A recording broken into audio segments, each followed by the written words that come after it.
Dia 28 de fevereiro de 2022. Há pessoas difíceis e eu vou falar sobre isso. Cora Coralina foi uma grande poetisa goiana. Carlos Drummond de Andrade dizia que ela fora a maior poetisa do Brasil. Cora nasceu num lar difícil. Seu pai dizia que mulher não devia aprender a ler nem escrever. E fez de tudo para que ela, menina, não fosse sequer alfabetizada. Mulher que sabia ler era mulher leviana na cabeça daquele homem, não valia nada. Bem, para fugir daquele pai, Cora Coralina se casou com um rapaz bem pior que ele. E isso acontece com frequência, isso é muito comum. Aquele rapaz, ao descobrir alguns poemas de Cora Coralina, rasgou-os e jogou-os fora. Então, já que não podia escrever, Cora foi se dedicar ao jardim, à jardinagem. Houve um concurso na cidade em que morava, Goiás Velho, que daria prêmio ao melhor jardim doméstico daquela cidade. Adivinha quem ganhou? Isso, Cora Coralina. No dia seguinte, para sua surpresa, seu marido pegou um tesourão e acabou com aquele jardim vencedor. Por isso, ela dizia que só começou a viver aos 63 anos de idade após ter ficado viúva. Há pessoas que são muito difíceis, têm uma agenda negativa, gente que vive de mal com a vida e de mal com o mundo. Você conhece ou convive com pessoas que já receberam a pecha de serem geniosas, temperamentais ou difíceis de lidar?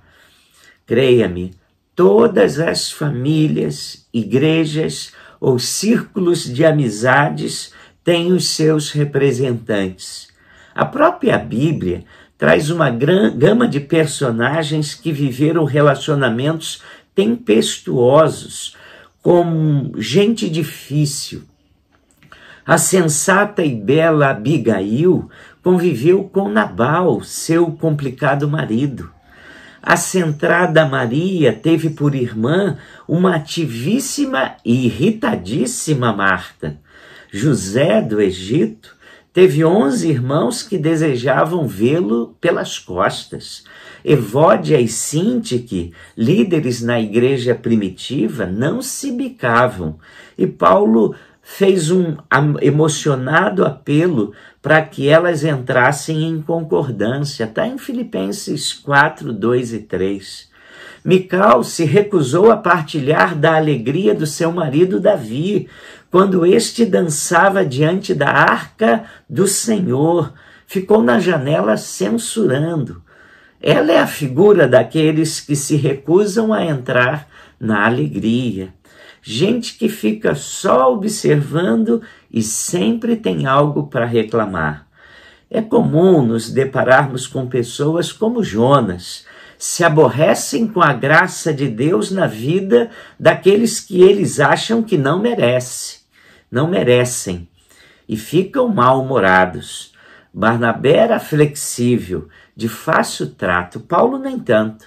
João Marcos o deixara na mão numa viagem missionária. Tempos depois, Barnabé quis levá-lo, mas Paulo ficou irredutível, não vai não, e bateu o pé.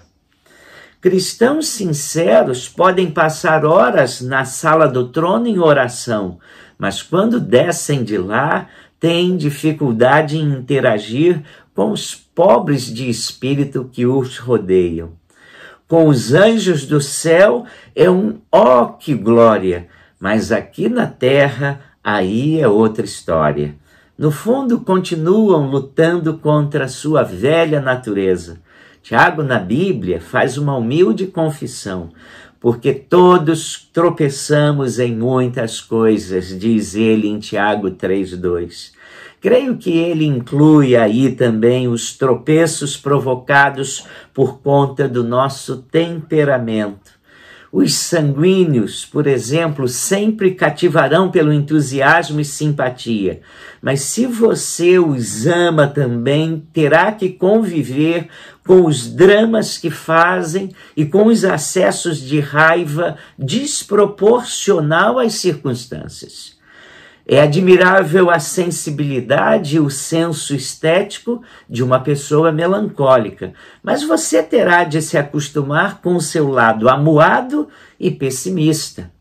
Também estar ao lado de pessoas cheias de energia, práticas e eficientes como os coléricos pode ser muito vantajoso, mas você ganhará algumas vezes alguém insensível e autossuficiente. A pessoa fleumática, sempre calma e diplomata, esconde um ser desconfiado e indeciso. Aliás, todos temos um lado difícil, uma sombra. Quem não precisa ser tratado e lapidado? Eu sempre me perguntei por que o Senhor chama Davi, na Bíblia, de o homem segundo o coração de Deus. Por que o Senhor se agradou tanto de Davi, se ele foi um homem que cometeu inúmeros erros e pecados que até nos dias atuais produziriam escândalos? A minha resposta, depois de muito matutar, é a seguinte: Davi era, acima de tudo, um homem tratável, era um homem corrigível. Como devemos então agir quando Deus nos dá de presente amigos ou parentes reconhecidamente difíceis? Bom, todas as nossas tentativas para lançar uma ponte que nos separa do outro, se não passar por Jesus Cristo, falhará. Então evite discutir com essas pessoas. Se tiver de falar-lhes, fale com amor, fale em amor, haja com compaixão, mas sempre admitindo que não é capaz de mudar ninguém. Mudar o outro não é tarefa nossa, mas do Espírito Santo. No mais, nós devemos ser bênçãos para essa gente. A todo momento, casamentos são abalados, amizades são rompidas, relacionamentos entram em colapso. O silêncio substitui as palavras, o diálogo, e as qualidades do outro desaparecem, pois ele será reduzido ao seu erro. Em última análise, todos somos difíceis. Dada a complexidade de nosso coração, as marcas que a dor deixou em nós e as defesas que nós levantamos para nos defender de um mundo hostil. Porém, o amor, se você conhece a Bíblia, o amor tem 4 tudos. Tudo sofre, tudo crê, tudo espera, tudo suporta. 1 Coríntios 13, 7. Isso significa que quem ama corre o risco de se ferir o tempo todo. Mas o perdão zera a conta. Não vinga e entrega tudo a Deus. O facho de luz que o Espírito Santo lança em nosso interior é para iluminar o emaranhado que há dentro de nós e nos ajudar nessa caminhada de descomplicarmos a vida. Não há ninguém suficientemente difícil que Deus não possa tratar, inclusive eu e você. Ah, você não é difícil? Então me desculpe. Vamos orar? Vamos. Ó Pai, como somos pessoas únicas e muitas vezes complicadas, e como muitas vezes tornamos a vida dos outros complicadas. Tem misericórdia de nós, Senhor. Vá trabalhando e lapidando no nosso caráter, na nossa maneira de ser, no nosso temperamento, Senhor, para que ele possa ser bênção onde passar. Ajuda-nos a nos contermos. Ajuda-nos, ó Deus, a também suportarmos, darmos suportes àquelas pessoas difíceis, tempestuosas, aquelas pessoas que muitas vezes precisam de manifestação de amor e carinho. E como é difícil, Senhor, fazer isso, então precisamos da Tua graça. Mas abençoa-nos, Senhor. Vá tratando a nossa vida e nos tornando pessoas melhores. Obrigado pela presença do Teu Espírito no nosso coração. E age, Senhor, para que sejamos cada dia pessoas melhores do que ontem.